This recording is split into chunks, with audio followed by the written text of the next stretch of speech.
All right, let's talk about something that should be keeping every single Blue Jays fan awake at night. Bo Bichette to the Boston Red Sox. I'm serious. This isn't just some wild speculation or clickbait nonsense. This is a legitimate, terrifying possibility that could actually happen, and if it does, Toronto is going to regret it for the next 15 years.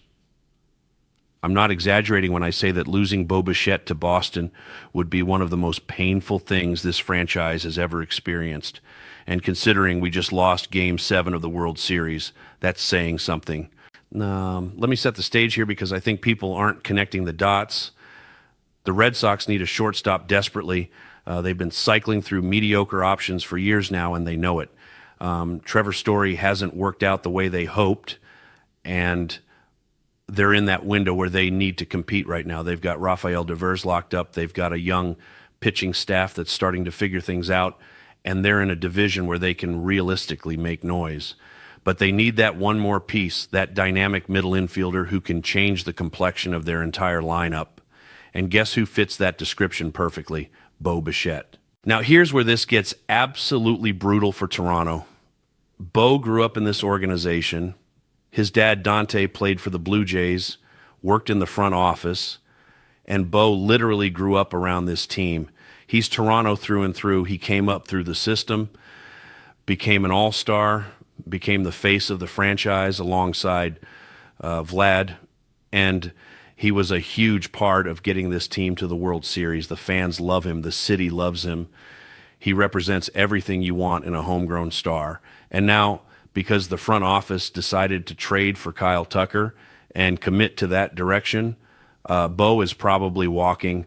And the absolute worst-case scenario isn't that he goes to some random team in the National League where you barely have to see him. No, the worst case is he goes to your biggest rival and torments you 19 times a year for the next decade. Think about what that means. Picture this. It's July, you're battling Boston for the division, and Bo Bichette comes to the plate at Fenway with runners in scoring position. He's wearing that disgusting red uniform, and he rips a double down the line to put Boston ahead. How are you going to feel? Because I can tell you right now, Blue Jays fans are going to lose their minds. The boos are going to be deafening when he comes back to Rogers Center, and it's going to hurt because deep down everyone's going to know that it didn't have to be this way. Let's talk about why Boston makes so much sense for Bo, because this isn't just about them having a need. The Red Sox have money. They're one of the richest organizations in baseball, and they've shown they're willing to spend when they identify the right player. Bo is going to command somewhere in the neighborhood of $300 to $350 million, and Boston can absolutely afford that. They don't have a ton of long-term money committed right now, so they have the financial flexibility to make this happen. That's number one. Number two, Boston is a winning organization with a recent history of championships. Bo just came off a World Series loss.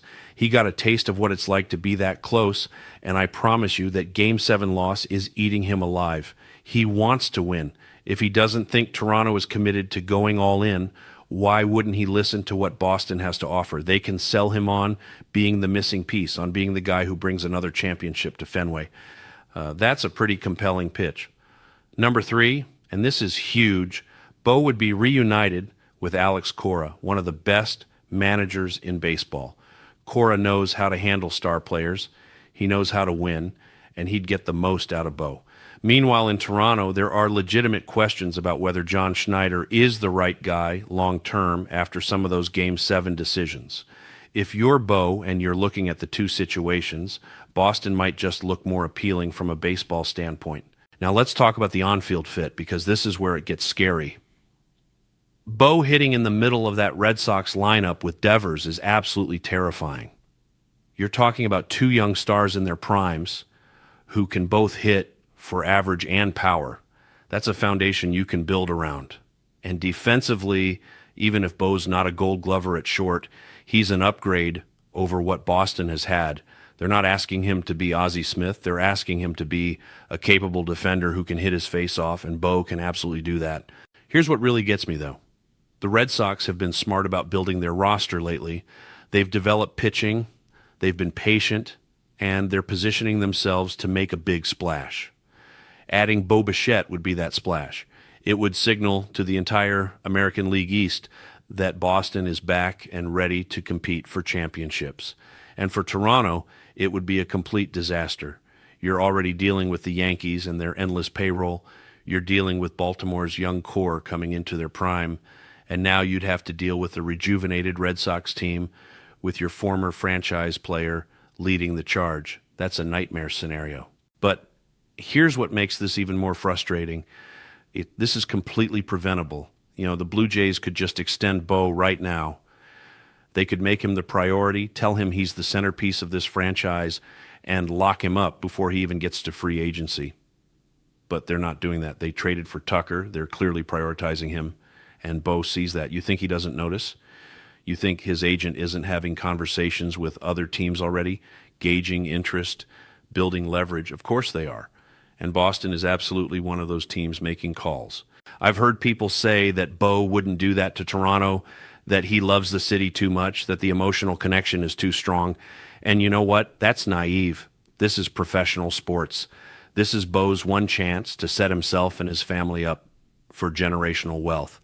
If Toronto isn't offering what he thinks he's worth, or if he thinks another team gives him a better chance to win, he's gone. Loyalty only goes so far when you're talking about the difference between $300 million and $350 million. And if Boston comes in with the highest offer in the best situation, why wouldn't he take it? The other thing that terrifies me is the Alex Anthopoulos factor. Remember him? Former Blue Jays GM who's now running the Braves. He tried to trade for Bo at the deadline, and there were reports that Atlanta is going to be aggressive in free agency. If Anthopoulos wants Bo, that's another major threat. But Boston feels more likely to me because of the division rivalry aspect. The Red Sox would love nothing more than to steal Toronto's homegrown star. It would be a power move, a statement, and it would hurt the Blue Jays in multiple ways. You lose Bo's production, you strengthen a direct rival, and you infuriate your fan base all at once. Let me paint you a picture of what next October could look like. Toronto and Boston are battling in the ALDS. Game 5, winner take all. Bo Bichette comes up in the 8th inning and hits a go-ahead home run off Jordan Romano or whoever's closing for Toronto at that point. Boston advances, Toronto goes home, and Bo's celebrating on your field. How sick would you feel watching that? Because that's a realistic scenario if this plays out the way I think it might. The craziest part about all of this is that it's entirely self-inflicted. The Blue Jays created this situation by going after Tucker. They made a choice, and that choice has consequences. Maybe they think Tucker is worth it. Maybe they're right. But if Bo ends up in Boston destroying them for the next 10 years, that Tucker trade is going to look really different in hindsight. You better hope Tucker leads you to multiple championships, because if he doesn't, losing Bo to Boston will haunt this franchise forever. And here's my final point. Even if Bo doesn't end up in Boston specifically, the fact that it's even a possibility should tell you everything you need to know about where this situation stands. The Blue Jays are playing with fire. They're gambling that they can let Bo walk and be fine, that Tucker makes up for it, that they can find another shortstop somewhere. But what if they're wrong? What if Bo becomes everything they hoped he'd be with another team while Tucker regresses or gets hurt? Then what? You can't get those years back. You can't undo that decision. So, yeah, Bo Bichette to Boston. It keeps me up at night, and it should keep every Blue Jays fan up at night too, because it's not just possible, it's probable if Toronto doesn't get their act together and figure out what they really want. And if it happens, don't say nobody warned you.